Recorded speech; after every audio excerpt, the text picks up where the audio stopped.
You know what stings more than a slap to the face? The quiet, suffocating realization that the people who are supposed to love you unconditionally actually despise your very existence.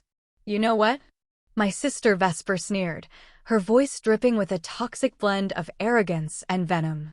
Her perfectly lined eyes locked onto mine, carrying a cold, practiced disgust that she usually reserved for slow waiters, cheap shoes, or anyone she deemed beneath her elevated status.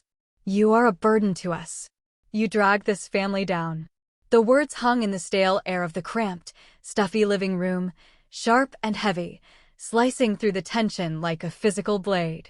I sat on the frayed edge of the old beige sofa, a piece of furniture I had spent countless hours cleaning and maintaining, staring down at the glossy $80,000 auto loan application she had just aggressively shoved across the scratched surface of the coffee table.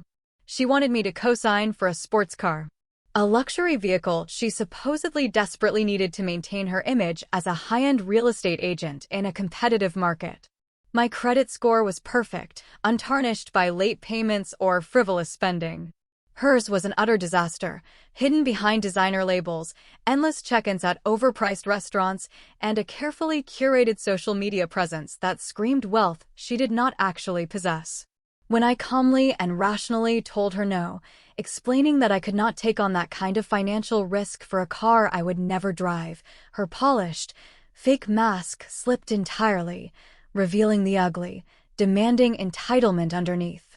I did not immediately look at Vesper. I knew what I would see. The flared nostrils, the pouty lips pulled into a sneer, the indignant rage of a spoiled child being denied a toy.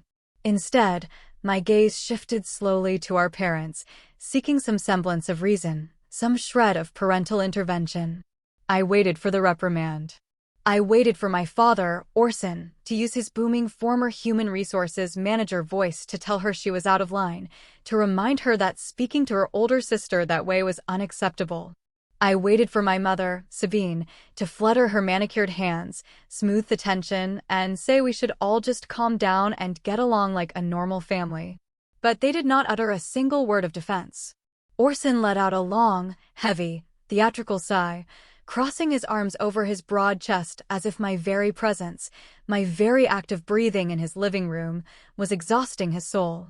Sabine slowly shook her head, her lips pressed into a thin, disappointed line, refusing to even meet my eyes. And in the corner, lounging comfortably in an armchair paid for by the wages from my teenage part-time jobs, my 21-year-old brother Teague offered a lazy, mocking smirk, clearly enjoying the show. They agreed with her. The realization washed over me like a bucket of ice water. To them, the quiet, practical daughter who paid her own way, asked for nothing, fixed the leaky faucets, and lived out of a single suitcase of plain clothes in the drafty guest room was the burden. Not the sister drowning in credit card debt who constantly needed bailouts. Not the brother who dropped out of college after one semester to play video games all day while demanding a weekly allowance. Me. A sudden, strange ringing started in my ears, drowning out the ambient noise of the television playing softly in the background. For 28 years, I had swallowed their slights. I had absorbed their subtle jabs, their blatant favoritism, their constant demands for me to shrink myself so Vesper could shine brighter. I thought if I was just useful enough, quiet enough, accommodating enough, they would eventually see my value. I thought my acts of service would translate into love.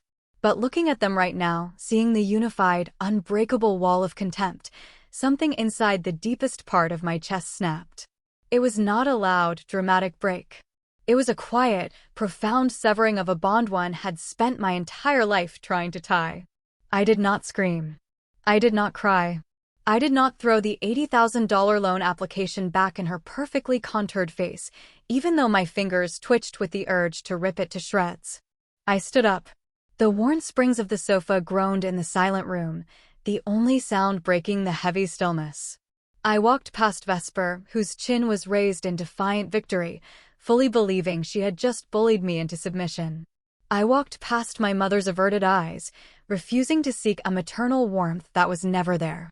I walked past my father's stern scowl, ignoring the unspoken command to sit back down and obey.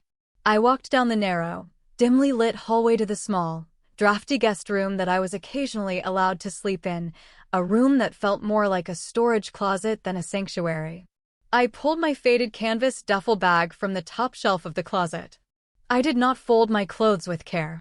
I shoved my 3 plain shirts, my 2 pairs of work pants, my laptop, and my charger into the bag.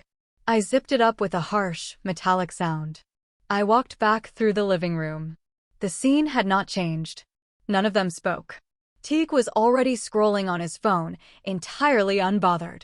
Vesper was buffing her manicured nails, inspecting them for flaws. Sabine was adjusting a decorative throw pillow, ensuring the room looked picture-perfect.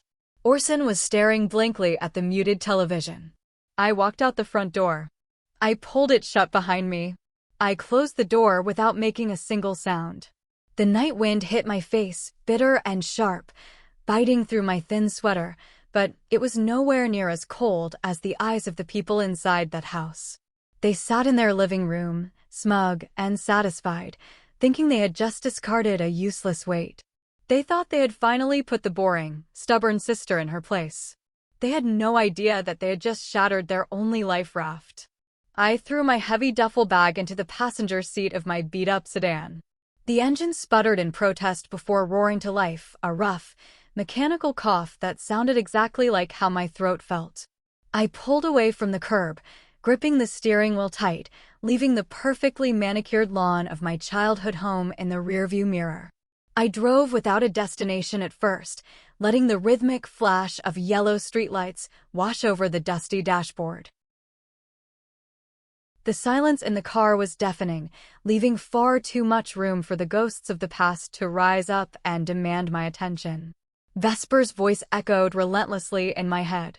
A burden. I gripped the steering wheel until my knuckles turned white, my nails digging into the worn leather. My mind became a dark, sprawling museum, showcasing every exhibit of their cruelty, every artifact of their blatant unfairness, meticulously preserved in my memory. Exhibit A lit up in my mind with blinding clarity. My 21st birthday. A milestone most people celebrate with joy. I had spent the entire day working a grueling double shift at a local diner just to pay for my own college textbooks, my feet aching and my uniform smelling of stale fry grease. When I got home, exhausted to my bones, Sabine handed me a plastic grocery store container across the kitchen island.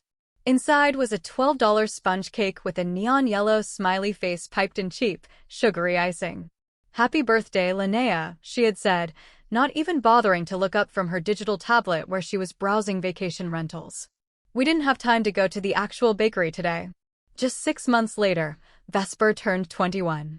Orson and Sabine rented out a private room at an upscale restaurant, threw a massive party, and paid $5,000 for her and 3 of her closest friends to spend a week in a luxury resort in Cancun. "She needs to celebrate properly," Orson had reasoned loudly, clapping his favorite daughter on the shoulder while handing her an envelope full of cash. "She works so hard at being fabulous." The streetlights blurred into Exhibit B. My college graduation. I was the first person in our entire extended family to graduate with honors, holding a rigorous degree in data science. I had bought a cheap, unbranded dress from a local thrift store, saving every single penny for a celebratory dinner I foolishly thought we would share as a family. But the morning of the ceremony, Vesper's wealthy boyfriend broke up with her over a text message. The entire house went into an emergency lockdown. Sabine spent the entire day holding Vesper while she sobbed dramatically on the living room couch, clutching a silk tissue. Orson pulled me aside and told me it would be incredibly selfish and insensitive to expect them to attend a boring, hours-long ceremony while my sister was going through such intense emotional trauma. I walked across that massive stage alone, staring out at a sea of cheering families holding balloons and flowers, finding only empty folding chairs where my family should have been sitting. And then Exhibit C. The ultimate, crushing irony. When I got my first real paycheck from a junior data entry job, I felt a massive swell of pride. I wanted to help. I wanted to prove I was a contributing member of the household. I quietly paid the family's overdue electric bill, an expense of nearly $300, hoping for just a simple nod of appreciation. Instead, at Sunday dinner, Sabine complained loudly that I lacked thoughtfulness and grace. "Look at Vesper," my mother had cooed, holding up a bottle of imported wine. "She always knows exactly what beautiful things to bring to dinner." I knew for a documented fact that Vesper had bought that expensive wine using a credit card that Orson paid off in full every single month. I had kept the lights on so we could eat in the dining room. Vesper brought the garnish. But in their eyes, I was the disappointment, the one who lacked class. I pressed my foot harder on the gas pedal. The old engine whined in protest as the speedometer climbed. For years, I had convinced myself that their treatment was just a misunderstanding of my quiet, introverted nature. I told myself that if I just proved I was responsible, if I just worked harder, they would eventually respect me. But the truth was a bitter pill I was finally forcing myself to swallow tonight. They did not want a responsible daughter. They wanted a prop. They needed a dull shadow so Vesper could look like a radiant sun. They needed a quiet punching bag so Teague could feel powerful without ever achieving anything. I navigated the sharp turns toward the downtown district, the buildings growing taller, the streets cleaner, the air feeling less suffocating. I was not crying. The well of tears had dried up years ago, leaving behind a parched, barren landscape. What replaced it was a cold, hard, terrifying clarity. The era of passive acceptance was dead. The girl who took the scraps was gone. Something new was waking up inside me, something sharp, unrelenting, and hungry for justice. I pulled up to a luxury high-rise building that pierced the night sky. I killed the engine and sat in the quiet dark for a moment. I did not have a master plan yet, but I knew one undeniable truth. I was done being the victim in their twisted, toxic family play. I keyed in the complex entry code to the private, secure elevator. It whisked me up to the penthouse floor in silent, smooth efficiency, leaving the noise of the street far below. The heavy polished steel doors slid open to reveal a sprawling, modern apartment bathed in the soft, warm glow of city lights filtering through massive floor-to-ceiling windows. Cashin was sitting at the massive white marble kitchen island, a glowing silver laptop open in front of him. He looked up as I walked in, my cheap, scuffed duffel bag slung over my shoulder, my posture rigid. He did not ask what was wrong. He did not offer empty platitudes. He took one look at my face, read the exhaustion and cold fury in my eyes, closed his laptop, and walked straight over to a crystal decanter resting on a silver tray. He poured a generous measure of rich, amber bourbon into a heavy glass and slid it across the cool marble toward me. "How long are you going to keep playing this invisible character in their terrible script?" Cashin asked. His voice was low, smooth, and laced with a familiar, deeply protective frustration. I wrapped my cold fingers around the glass, taking a slow sip of the bourbon. It burned a fiery path on the way down, grounding me in reality. "The show got canceled tonight," I said quietly, the words tasting like ash. "Vesper asked me to co-sign an $80,000 loan for a Porsche. When I said no, she called me a burden. She said I dragged the family down. And Orson and Sabine just sat there and agreed." Cashin let out a dark, humorless laugh that echoed off the high ceilings. He leaned back against the counter, crossing his arms over his tailored shirt. He was 32, sharp as a razor, brilliant with numbers, and the chief financial officer of my company. More importantly, he was my fiercest ally and my best friend. He was the only person in the entire world who knew the truth about the quiet, plain girl from the suburbs. He reached over, picked up a thick, leather-bound folder from the edge of the island, and tossed it onto the counter right next to my drink. It landed with a heavy thud. "A burden," he repeated, shaking his head in disbelief. "Linnea, open this and look at it." I opened the heavy cover. It was the detailed quarterly financial report for Apex Solutions, the cutting-edge logistics technology firm I had built from the ground up in my tiny, freezing bedroom 5 years ago. I had meticulously coded the initial algorithm late at night while listening to Vesper complain loudly through the thin walls about her chipped nail polish. I had aggressively secured the first round of venture capital funding while Orson yelled at me for not taking out the kitchen trash fast enough. I remained the anonymous founder and chief executive officer, letting a trusted board of directors handle the public face to maintain my privacy and protect my peace. My eyes scanned the bottom line of the spreadsheet. Net profit for the third quarter, $2.4 million. My personal net worth was sitting comfortably past $8 million. I owned the proprietary algorithm that 3 major international shipping companies relied on every single day to route their freight.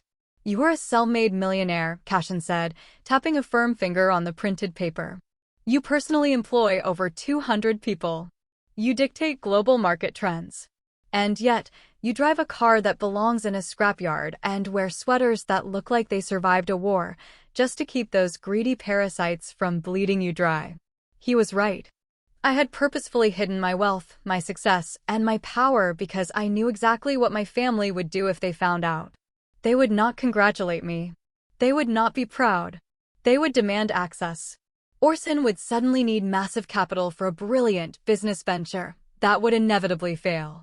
Sabine would demand a full kitchen renovation and a country club membership. Vesper would demand a lifestyle upgrade to match her sister's sudden luck, claiming she deserved it for being my muse. And Teague would just expect an endless, unconditional allowance to fund his laziness. So, I played poor.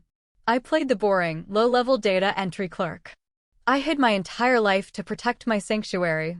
But hiding had only made them despise me more. They viewed my assumed poverty as a moral failing. "I thought keeping it a secret was the smart move," I murmured, staring blindly at the staggering numbers on the page.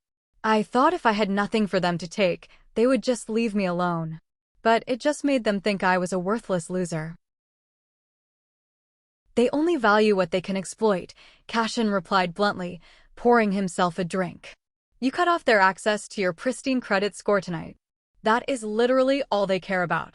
I finished my drink, the alcohol finally relaxing my tense muscles. The sheer exhaustion of the night, of the last 28 years, finally crashed over me like a tidal wave. Cashin pointed to the plush, custom velvet sofa in the sunken living room. "Get some sleep. Tomorrow is a new day. A day where you stop apologizing for existing." I curled up on the expensive sofa, pulling a thick cashmere throw over my shivering shoulders. For the first time in my entire life, I felt truly safe. I felt seen. I closed my eyes, and the dark museum of painful memories faded away, replaced by the quiet, steady hum of the city far below. When I woke up, the morning sun was pouring through the massive windows, bright and blindingly beautiful. I stretched, feeling a strange, unfamiliar lightness in my chest. The heavy, suffocating blanket of family obligation was gone. I sat up and reached for my phone on the glass coffee table to check the time. I tapped the screen. My heart skipped a beat, then began to hammer wildly against my ribs. The screen was utterly flooded with notifications. I stared at the bold, red number sitting ominously on my call icon. 85 missed calls. 85. Before I reveal what the hell was happening that made my family lose their collective minds, if you are enjoying this story so far, take a quick second to hit that subscribe button. You definitely do not want to miss what happens next. I sat entirely frozen on Cashin's velvet couch, the luxurious cashmere throw slipping off my shoulders as I stared at the glowing screen of my phone. 85 missed calls in the span of merely 8 hours.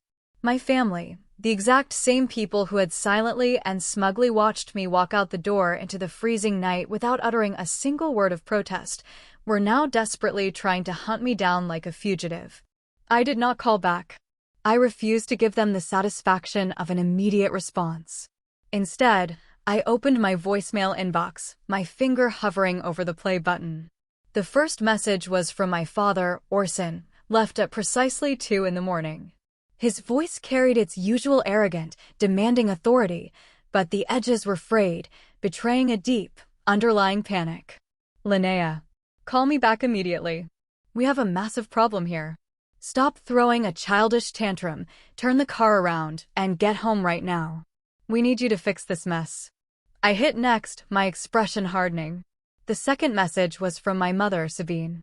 It was left at 4 in the morning. She was crying a high-pitched, theatrical, gasping sob that grated on my nerves and usually manipulated me into submission. "Linnea, please. Where are you? Why are you doing this to us? You have to answer your phone right now. Vesper is having a severe panic attack on the floor. We need you here. I hit next, feeling nothing but a cold detachment. The third message was from Vesper herself, left just 20 minutes ago. The smug, condescending, royal tone from the night before was entirely eradicated. She sounded breathless, frantic, and genuinely terrified. Linnea, pick up the damn phone. My accounts are locked. All of them. The bank will not let me do anything. They're threatening to seize everything we own. You have to come to the bank with me this morning. Please, Linnea, I am begging you, you have to help me. I lowered the phone to my lap, the pieces of the puzzle rapidly clicking together in my analytical mind. When I turned 18, young and eager to please, my parents had forced me to co-sign an emergency family trust. It was a modest account, designed to be a safety net for medical emergencies or disaster relief. What they did not clearly tell me at the time, and what I only discovered years later through my own financial literacy, was that they structured it so that any major withdrawal or use of the trust as collateral required the verified signatures of two primary beneficiaries, Vesper and me. I had long forgotten about that dormant account, assuming it was just gathering dust. I opened my text messages. Vesper had sent a relentless barrage of texts, each one more unhinged and desperate than the last. I scrolled past the pathetic pleas, the angry demands, and the guilt trips until I found the actual confession hidden in a massive block of text. I needed a bridge loan for a penthouse listing, her text read, the digital words practically vibrating with panic. I used the family trust as collateral. I thought I could flip the property in a week and put the money back before anyone noticed the hold. But the market stalled. The buyer pulled out. The lender ran an aggressive audit yesterday. They froze the trust, my personal checking accounts, and mom and dad's savings because they are legally linked. They are investigating me for financial fraud because your signature is missing on the collateral forms. You have to come verify that you authorized it or I am going to jail. I read the text 3 times to ensure I was fully grasping the sheer, monumental magnitude of her stupidity and malice. She had intentionally forged my consent. She had illegally leveraged our parents' retirement funds and the family safety net to fund her fake, glamorous lifestyle, and the fragile house of cards had just violently collapsed. The bank had locked them out of their own money. They could not buy a coffee, let alone pay a mortgage. They were financially paralyzed. And the only person who could release the freeze, the only person who could save Vesper from facing severe criminal charges for federal fraud, was me. The sister she had boldly called a burden just hours ago. I looked up as Cashin walked into the living room, dressed in a sharp suit, holding 2 steaming mugs of black coffee. He handed me one and raised a dark eyebrow at my intense expression. Good morning. Who died? No one, I said, a slow, dark, genuine smile spreading across my face for the first time in months. But my sister's fake, glamorous life just flatlined. I read him the text message out loud. Cashin listened, his expression turning from mild mourning curiosity to predatory amusement. He set his coffee down. She used a joint trust for a high-risk real estate bridge loan without the co-signer's explicit approval? That is not just a silly mistake, Linnea. That is a major federal offense if the lender decides to press charges and initiate an investigation. And now they need me to waltz in there, claim I knew about it all along, lie to a financial institution, and save her skin, I murmured, taking a long sip of the hot coffee. The irony tasted significantly better than the caffeine. Last night, I was a useless weight dragging them down into mediocrity. I was a failure because I did not wear Gucci or take exotic vacations to Dubai. They were so eager to throw me away, to discard me like trash. But this morning they were begging on their knees. They did not miss me. They did not regret hurting me. They did not suddenly realize my worth as a human being. They were just terrified because their reliable safety net, their compliant wallet, had walked out the door, and they were free-falling toward the concrete. So, Cashin said, leaning casually against the thick glass window overlooking the bustling city. Are you going to go save them from their own greed? I looked down at my phone. Another text popped up on the screen, this time from Morrison. Linnea, family sticks together through thick and thin. Whatever you are angry about from last night, let it go. Be the bigger person. We are losing everything. I locked the screen, plunging his manipulative words into darkness, and tossed the phone onto the velvet cushion next to me. No, I answered, my voice steady, cold, and resolute. I am going to let them sweat. They thought I was dragging them down. Now they get to see exactly how fast they sink without me holding them up. I did not rush. While my family was likely pacing holes into the living room carpet, I took my time.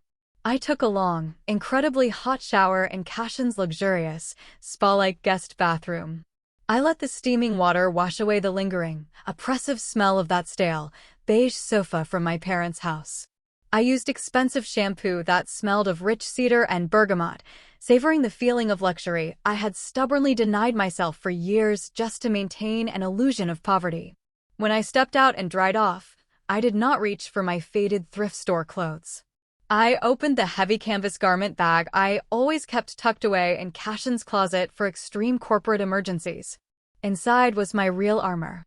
A flawlessly tailored, charcoal gray designer suit that fit the sharp angles of my body perfectly.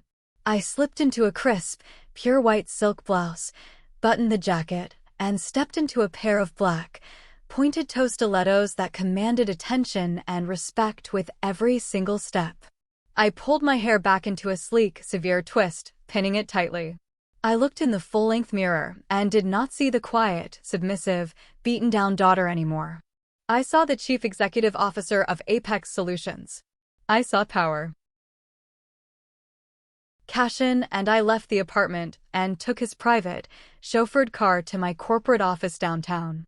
Walking through the towering glass doors of my headquarters, the atmosphere shifted. The receptionist stood up instantly, her posture straightening, offering a bright, highly respectful greeting. "Good morning, Ms. Vance." I nodded briefly, feeling the familiar, deeply reassuring hum of my own empire at work. We bypassed the open-plan floor and walked straight into my corner office, a massive expanse of polished steel, dark wood, and glass overlooking the entire financial district. I sat behind my heavy mahogany desk, planting my hands on the cool surface, while Cashin dropped into the ergonomic chair opposite me, flipping open his sleek tablet. "Let's look under the hood of Vesper's little financial disaster," I instructed, my tone purely business. Cashin's fingers flew rapidly across the touchscreen. As CFO, he had high-level clearance and access to top-tier financial databases, corporate registries, and credit monitoring systems. It took him less than 10 minutes to track down the messy, desperate breadcrumbs Vesper had left behind in her wake. "Okay, I have the file," Cashin said, his eyes scanning the dense data rapidly, his brow furrowing slightly before clearing. "Your sister took out a massive line of credit. $250,000. She used the family trust as the primary collateral, digitally forging the authorization documents. The lender's automated system flagged the transaction during a routine compliance audit last night because the signature block for the secondary beneficiary, you, did not match previous historical records." $250,000, I repeated, letting the massive number hang in the quiet air of the office. She blew $250,000 on trying to look rich enough to sell penthouses to people who are actually rich. "And here is the absolute kicker," Cashin said, a strange, tight smile forming on his lips, his eyes gleaming with something dangerous. He turned the tablet around and slid it smoothly across the mahogany desk toward me. "Look at the name of the lending institution that issued the debt and is currently freezing their assets." I looked down at the glowing screen. The corporate logo situated boldly at the top of the frozen account file was a sharp, stylized blue eagle. Vanguard Credit. I stared at the name, my pulse suddenly thumping a heavy, rapid rhythm against my throat. I looked up at Cashin, my mind racing to connect the dots. "Vanguard." "Yes," Cashin said, leaning back in his chair, his smile widening into something almost feral. "The exact same Vanguard Credit that Apex Solutions' venture investment arm quietly acquired a 70% majority stake in just 4 weeks ago." The spacious room seemed to spin for a fraction of a second before snapping into a state of intense hyperfocus. "I owned Vanguard Credit." I own the company that held my sister's fraudulent, desperate loan. I own the financial institution that was currently holding my parents' retirement funds hostage, ready to drain them dry to cover her bad bets. The sheer, monumental irony of the situation hit me like a runaway freight train. Vesper had stood in that living room and called me a burden. My parents had nodded, wishing I would just disappear into the background so they could enjoy their golden child in peace. And all the while, the golden child had been secretly borrowing hundreds of thousands of dollars from a company I legally controlled. I was not just the missing signature on a piece of paper. I was the executioner holding the axe. Cashin, I said, my voice dropping to a low, incredibly dangerous register. Who is the senior collections manager currently handling the Vanguard Fraud Accounts Division? A guy named Kale, Cashin replied instantly, tapping his screen to pull up the personnel file. He answers directly to our subsidiary oversight committee. Call him, I ordered, my tone leaving zero room for debate. Tell him to prepare the foreclosure and asset seizure documents for Vesper's account immediately. Have them ready to execute on my direct command. Cashin did not hesitate. He picked up his secure phone and walked out of the office to make the call.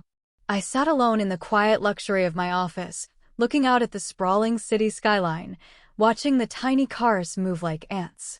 My phone buzzed aggressively on the desk. Another text from Vesper. Linnea, the bank is giving us until noon. If you do not show up here and sign the release form right now, they are going to escalate this to the fraud department.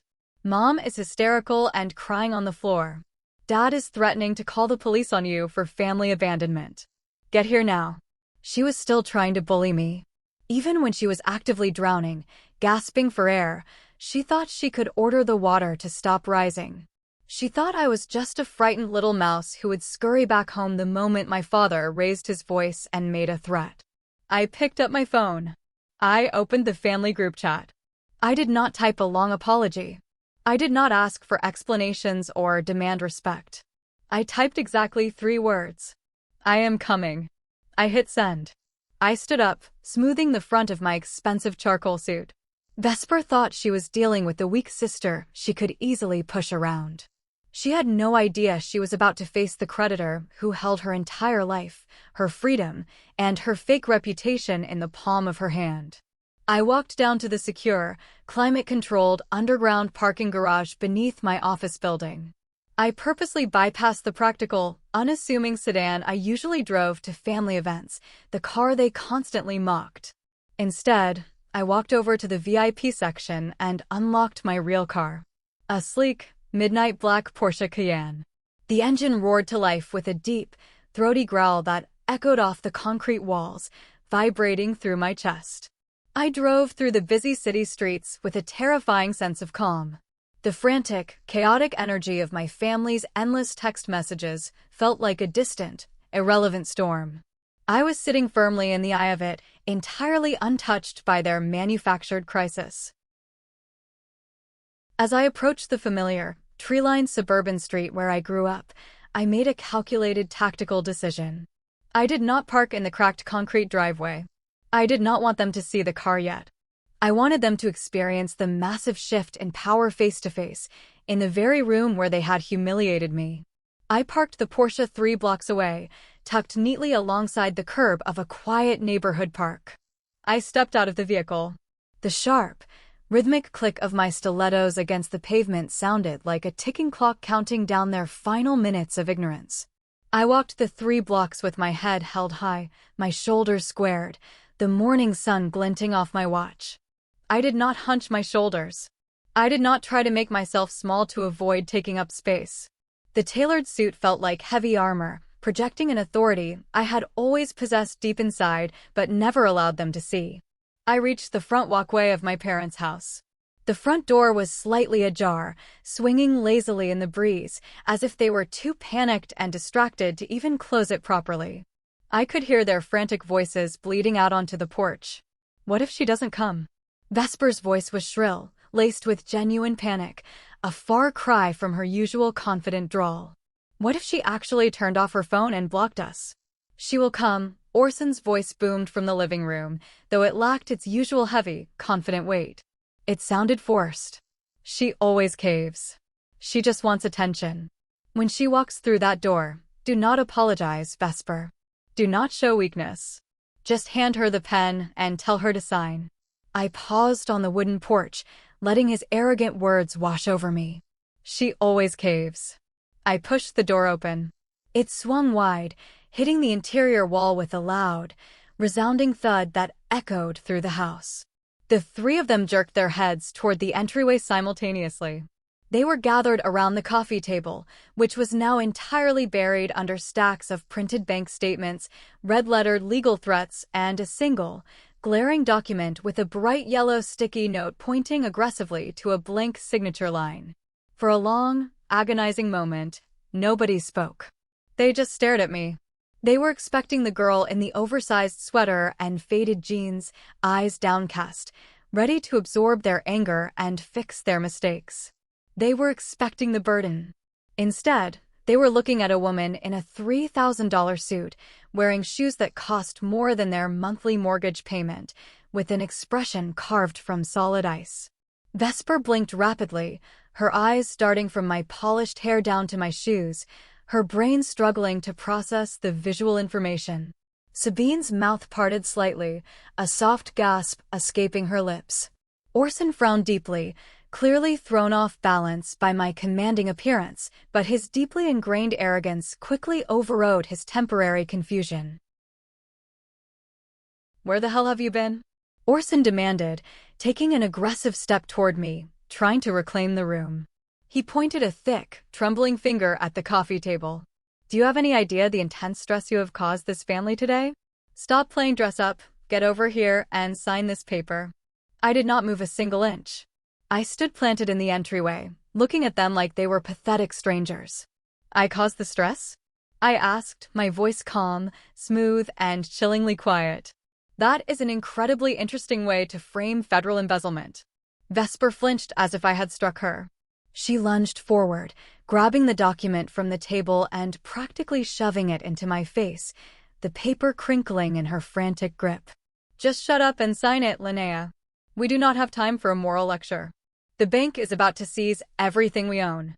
You owe us this. Family helps family." I looked down at the paper hovering inches from my nose. It was a formal release of liability form.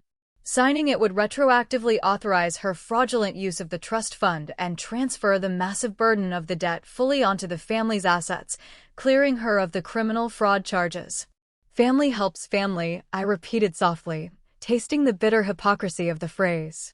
I looked up, locking my cold eyes directly with Vesper's terrified ones.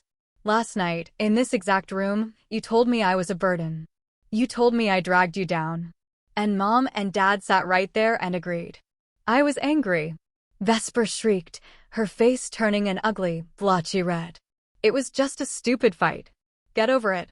Are you really going to let us lose the house and let me go to jail because your fragile feelings got hurt?" She reached out, her hand trembling, trying to grab my wrist to force the plastic pen into my hand. "Before I tell you exactly how I shattered her entire world and dropped the ultimate twist on their heads, I need you to do something for me. If you are ready to see this toxic family get exactly what they deserve, go down to the comments right now and type 'I'm win.' That is our secret code for everyone who has made it this far into the story. I will be reading every single comment, liking them, and replying to everyone who drops that phrase. Show me you are ready for the takedown." Vesper's hand trembled as she forcefully shoved the plastic pen toward my chest, expecting me to instinctively grab it and fix her catastrophic mess. That was the dynamic we had maintained for my entire adult life. She created the disaster, and I quietly cleaned it up to keep the peace. But the woman standing in front of her today was not the peacekeeper anymore. I took a deliberate step back, letting the pen fall from her shaking fingers. It hit the hardwood floor with a sharp, pathetic clatter that echoed in the tense silence of the living room. "I asked you a question, Vesper," I said, my voice eerily calm, refusing to raise my volume to match her hysteria. "Where did $250,000 go?" "I told you," Vesper shrieked, running a frantic hand through her normally perfect, salon-styled hair. "It was a bridge loan. I had a massive penthouse listing downtown. The staging costs were insane, the marketing campaign was expensive, and I needed capital to secure the exclusive rights. The market shifted, the buyer backed out at the last second, and the money got tied up. It is just a temporary liquidity issue. If you sign this paper, they will release the hold, and I will pay it all back next month. I swear. She was a very convincing liar. If I did not have Cashin's comprehensive financial dossier waiting in the sleek leather briefcase by my feet, I might have actually believed her fabricated real estate tragedy. But I knew the truth. A temporary liquidity issue, I repeated, tasting the corporate jargon on my tongue. I slowly reached down, unlatched my briefcase, and pulled out a thick stack of printed credit card statements and wire transfer logs.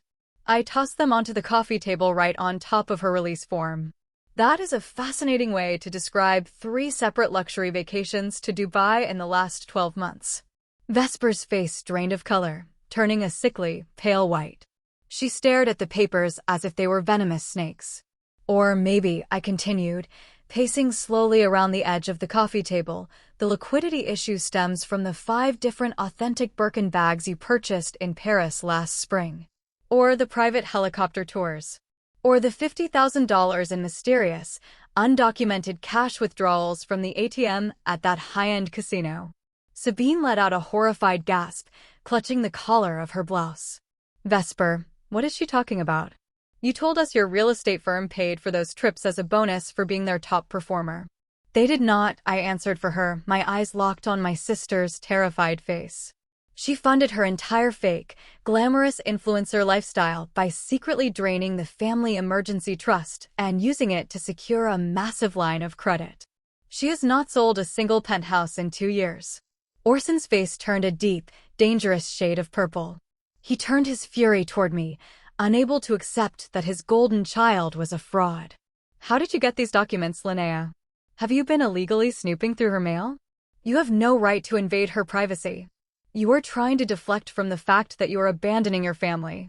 I did not have to snoop, Orson, I said, dropping the title of Dad entirely. It felt incredibly liberating.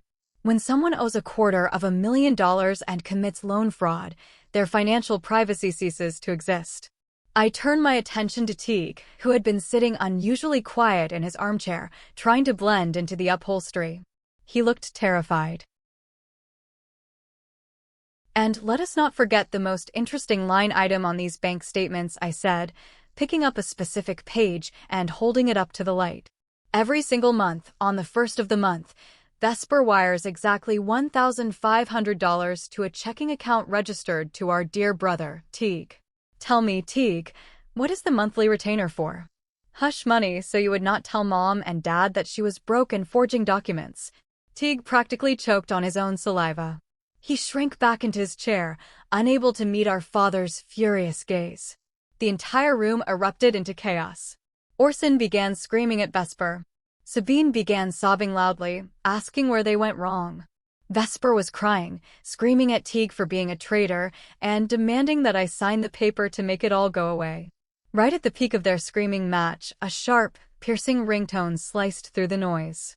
It was Vesper's cell phone, sitting face up on the coffee table. The caller ID flashed brightly on the screen for all of us to see. Vanguard Credit, Collections Department. The screaming stopped instantly. The silence that followed was suffocating. The executioner was calling.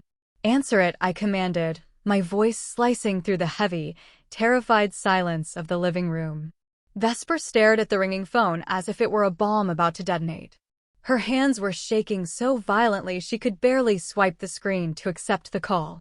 She hit the speakerphone icon and dropped the device back onto the table, stepping away from it. Hello.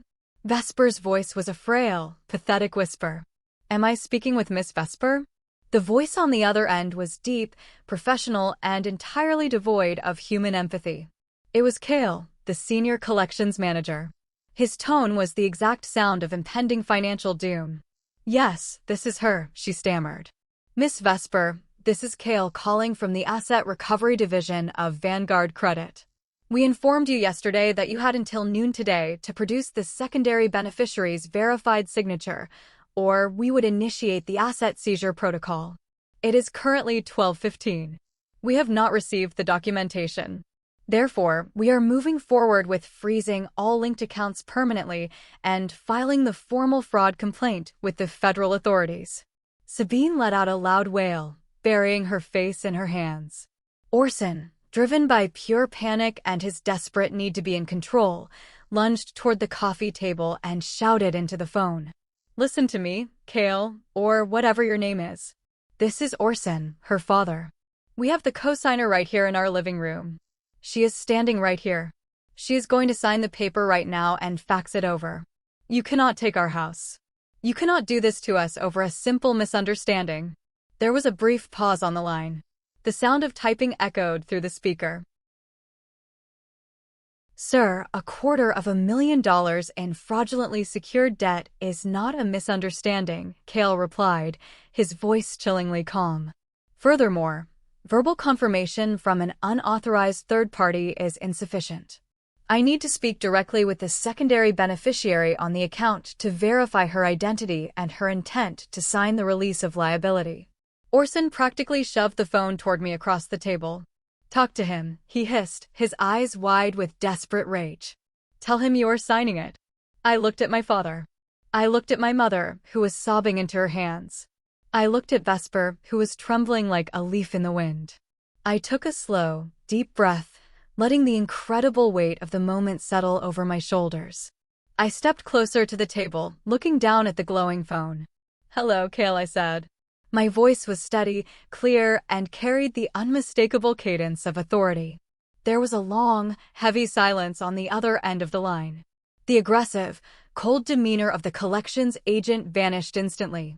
I heard the sound of a chair scraping loudly against a floor, as if he had just stood up at his desk in a panic. "Boss?" Kale's voice cracked slightly, losing all of its corporate intimidation. "Director Vance? Is that you?" The living room froze. Orson's mouth hung open.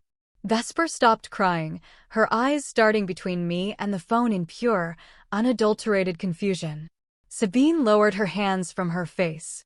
"Yes, Kale, it is Linnea," I replied smoothly.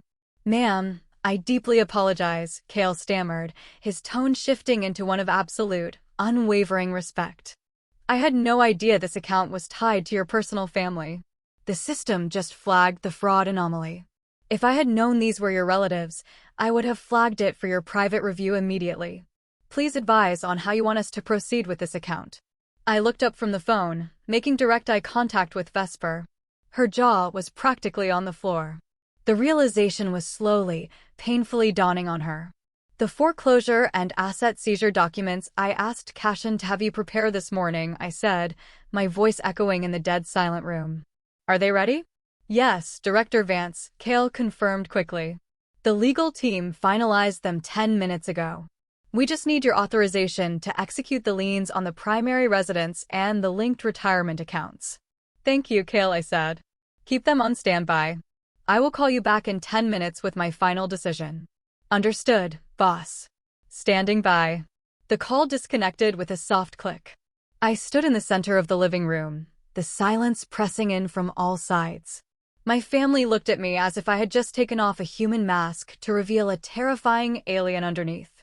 The girl they had mocked, ignored, and discarded was gone. The woman standing before them was the person who signed the paychecks of the man currently hunting them down. "Boss?" Orson finally whispered, his voice trembling. "Why did he call you boss?" I reached into my briefcase one more time. The final act was about to begin. I pulled the heavy, leather-bound portfolio from my briefcase and dropped it onto the center of the coffee table. It landed with a loud, satisfying thud, right on top of Vesper's pathetic loan application.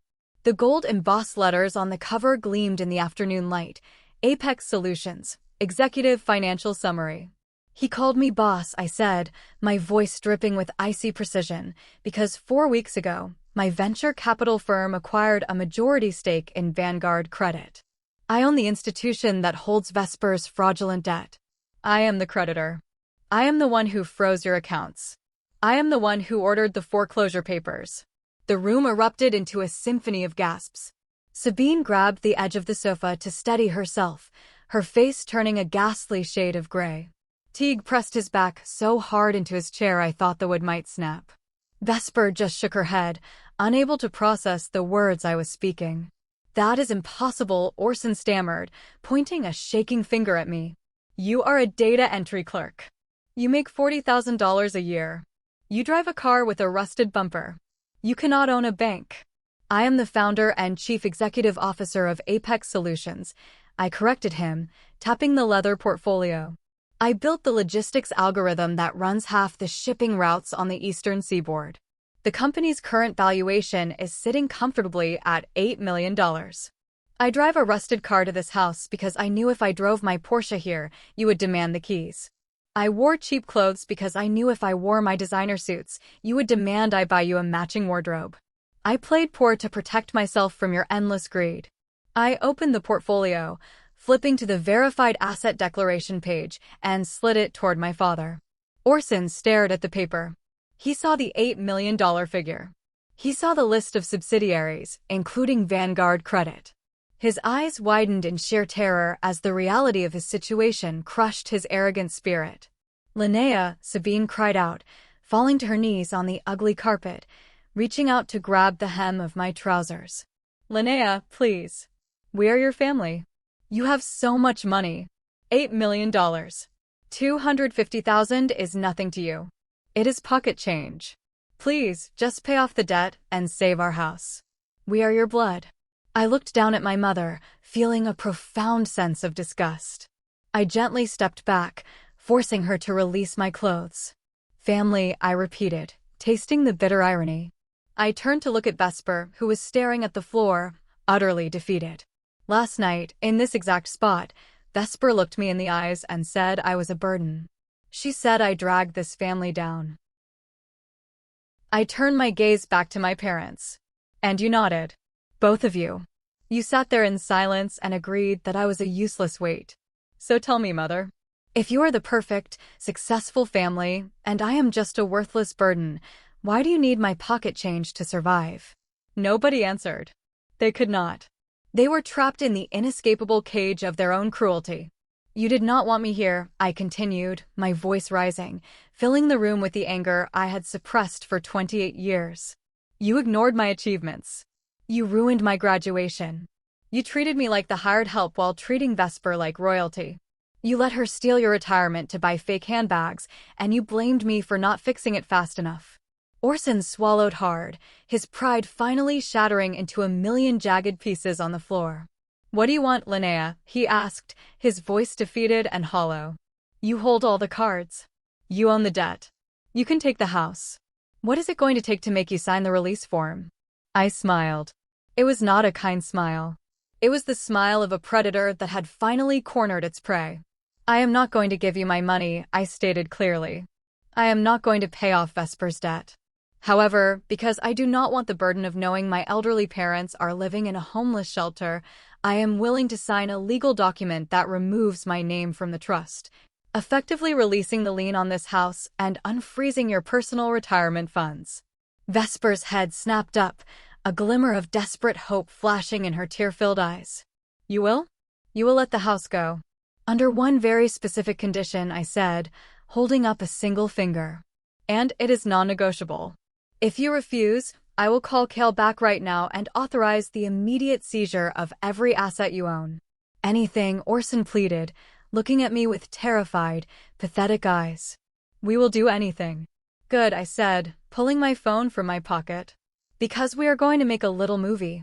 I unlocked my phone and opened the social media application. I navigated to the massive, private family group page. It was a digital gathering place containing over 200 aunts, uncles, cousins, and close family friends.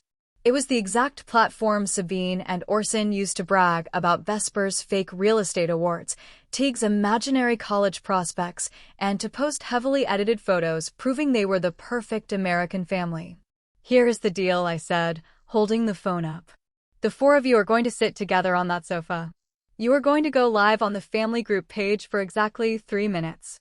And you are going to tell the truth. All of it. Vesper's eyes widened in horror. The truth about what? About everything, I said coldly. Vesper, you are going to look into the camera and admit that you are not a successful real estate agent. You are going to confess that you committed bank fraud, forged my signature, and stole $250,000 to buy designer bags and fake trips to Dubai.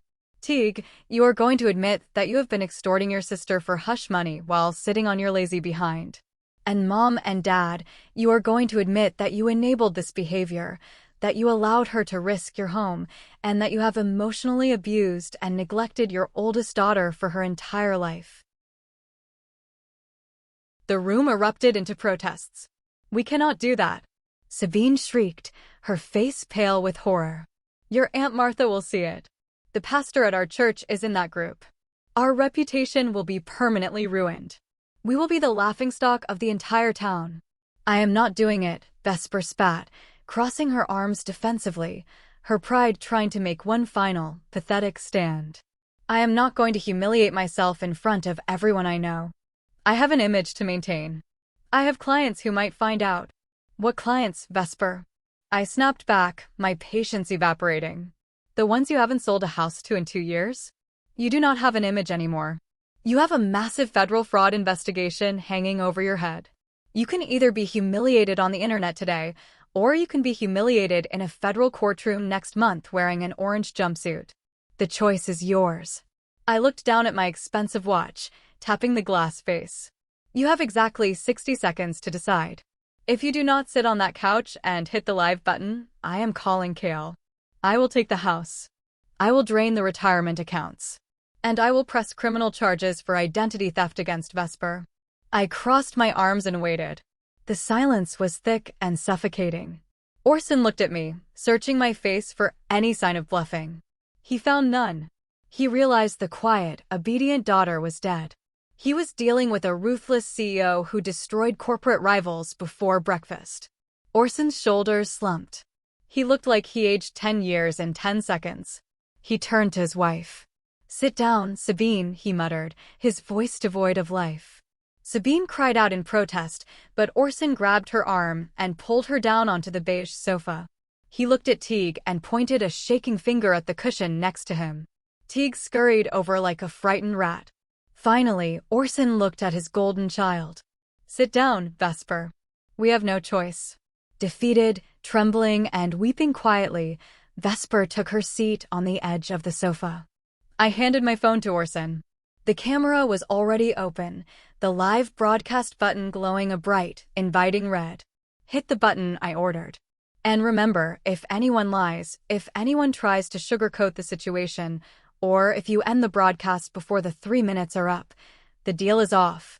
Orson's trembling finger pressed the red button. The broadcast started. For the next 3 minutes, I stood behind the camera and watched the utter destruction of their carefully crafted, fake reality. It was brutal. It was humiliating. And it was deeply, profoundly satisfying. Orson spoke first, his voice cracking as he admitted to the extended family that they were facing foreclosure due to massive debt. Vesper went next, sobbing uncontrollably as she confessed to the fraud, the fake designer bags, and the forged signatures. She admitted she was broke and facing criminal charges. Teague mumbled his confession about taking the hush money.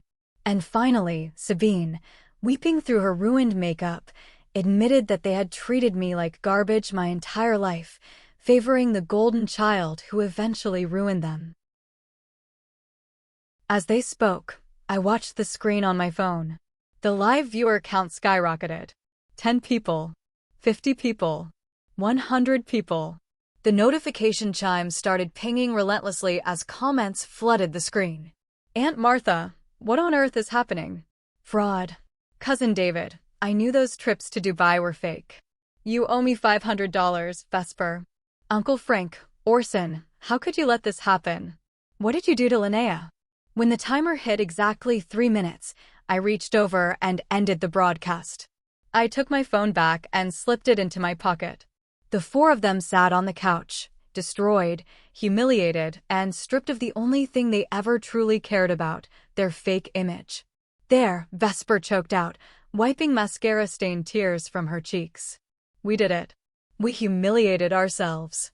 Everyone knows. Now sign the paper and release my debt. I walked over to my briefcase. I did not pull out her release form. I pulled out a single, freshly printed document that Cashin had drawn up that morning. I laid it on the coffee table. Vesper eagerly leaned forward, snatching the expensive silver pen from the table, ready to hand it to me. She looked at the document, expecting to see the bank's standard debt forgiveness clause. Instead, her eyes scanned the bold, legal heading at the top of the page. Declaration of Trust Severance and Liability Reassignment. Vesper looked up at me, her brow furrowed in confusion. What is this? This is not the bank's form. This does not say you are clearing the loan.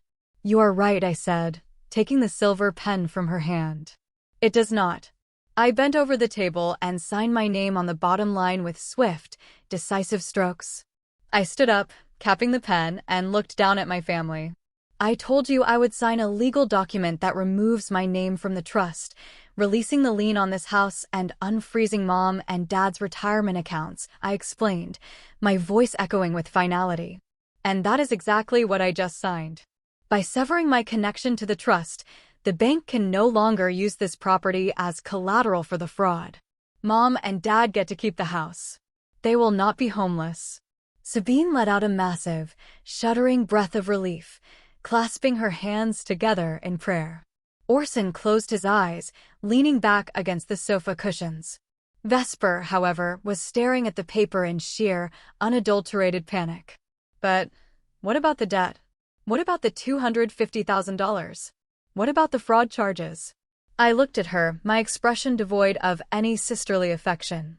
The debt remains exactly where it belongs, Vesper. With you. No, Vesper screamed, leaping up from the sofa. You promised. You said if we made the video, you would fix it. You are the boss of the bank. You can just erase the debt with a stroke of a pen. You have $8 million. I promised to save the house, I corrected her, my tone uncompromising and cold. I never promised to save you from the consequences of your own actions. I am not erasing $250,000 of legitimate corporate debt just because you share my DNA. You forged documents. You stole money. You lied to everyone. That is your mess, and you are going to clean it up. I cannot pay that back. Vesper shrieked, pulling at her hair. I am broke. I will have to declare bankruptcy. They will garnish my wages for the rest of my life. Then you better start looking for a second job, I said flatly. I hear the local diner is hiring. It is honest work. It builds character. You are a monster. Orson yelled, standing up, his relief instantly replaced by fury on behalf of his favorite child. How can you do this to your own sister? You are wealthy beyond imagination, and you are going to let her drown. I turned to my father, my eyes burning with a fierce, unbreakable resolve. You created this monster, Orson. You spent 28 years teaching me that love is conditional, that support is a transaction, and that I was nothing but a burden. You enabled her arrogance. You funded her delusions. You let her build a raft out of my silence and your money. Today, I simply stepped off the raft. If she drowns, it is because you never taught her how to swim. I picked up my briefcase, the heavy leather feeling incredibly light in my hand. I turned my back on them, walking toward the front door. Linnea, wait. Sabine cried out, a pathetic, desperate plea. Please, do not leave like this. We can go to family therapy. We can fix this. We can be a real family now that everything is out in the open. I paused with my hand on the brass doorknob. I did not turn around. I already have a real family, I said quietly. And none of you are in it. I turned the knob, pushed the heavy door open, and stepped out into the bright afternoon sunlight. I did not close the door quietly this time. I pulled it shut with a massive, resounding slam that shook the entire house. The walk back to my car felt entirely different than the walk to the house. The heavy, invisible armor of anxiety I had worn for my entire life had shattered, falling away in jagged pieces onto the suburban pavement. The air tasted cleaner. The sunlight felt warmer. My stilettos clicked a rhythm of absolute victory against the concrete. I reached the neighborhood park where I had hidden my vehicle. The midnight black Porsche Cayenne sat gleaming in the sun, a beautiful, undeniable testament to my hard work, my resilience, and my secret empire. I unlocked the door, slid into the luxurious leather driver's seat, and pressed the ignition button. The engine roared to life, a powerful, comforting sound. I gripped the steering wheel, taking one last look in the rearview mirror at the quiet, manicured street that held so many painful memories. I shifted the car into drive and pressed the gas pedal. I did not look back again. I drove back toward the towering skyline of the city, back toward Kashin, back toward my company, back toward the incredible life I had built from the ground up while they were busy looking down on me. The fallout from that afternoon was monumental. The live video on the family Facebook group spread like wildfire. The carefully constructed, flawless facade of my parents' image was burned to ash in a matter of hours. The extended family, the church friends, the neighbors, everyone finally saw the rotting foundation beneath their perfect suburban house. My Aunt Martha called my mother later that evening, demanding to know how they could have allowed such financial abuse to happen. My cousins relentlessly mocked Vesper on social media for pretending to be a high-rolling real estate mogul while secretly stealing money to buy fake luxury goods. A few weeks later, Kashin gave me the final update on the Vanguard credit account. True to my word, the lien on my parents' house was released, saving them from immediate homelessness. But they were social pariahs, too ashamed to attend neighborhood block parties or Sunday services. Teek was forced to get a minimum wage job at a hardware store because his hush money dried up and Orson refused to give him another dime. And Vesper? Vesper was forced to declare Chapter 7 bankruptcy. Her luxury apartment was liquidated. Her fake Birkin bags were seized and auctioned off to cover a fraction of the legal fees. She moved into a tiny, cramped studio apartment on the wrong side of town, drowning under a massive mountain of debt that she would be paying off for the next 30 years of her life. She tried to call me a few times, leaving desperate, weeping voicemails begging for a second chance, begging for a job at my company. I blocked her number. I sat in my penthouse overlooking the city, sipping a glass of expensive wine, feeling an overwhelming sense of peace. The girl who used to sit silently at the dinner table, shrinking herself to avoid their criticism, was dead. I had finally learned that you do not have to endure toxic people just because you share a bloodline. You do not have to earn love from people who are incapable of giving it. Sometimes, the most powerful thing you can do is simply walk away and let them face the devastating consequences of their own cruelty. But, as always, human nature is complicated. When the dust finally settled, a few of my older relatives sent me private messages. While they condemned Vesper's fraud and my parents' horrific enabling behavior, they also called me ruthless. They said that because I was a self-made millionaire, because I had $8 million sitting in the bank, it was unnecessarily cruel to push my own sister into total financial ruin and bankruptcy over a debt that I could have easily paid off without even noticing the money was gone. They told me that family requires forgiveness, even when it is hard. So, I turn the floor over to you. I need you to be the jury on this one. Was I wrong? Was I too harsh? Should I have used a fraction of my massive wealth to pay off her fraudulent debt, save her from bankruptcy, and show her the grace that she never, ever showed me? Or was securing my parents' housing while letting her drown in the consequences of her own actions the exact right amount of justice? Let me know your thoughts down in the comments. I will be reading every single one. Thank you so much for watching. If you loved this story and want more satisfying karma, please hit that like button, subscribe to the channel, and turn on notifications so you never miss an update.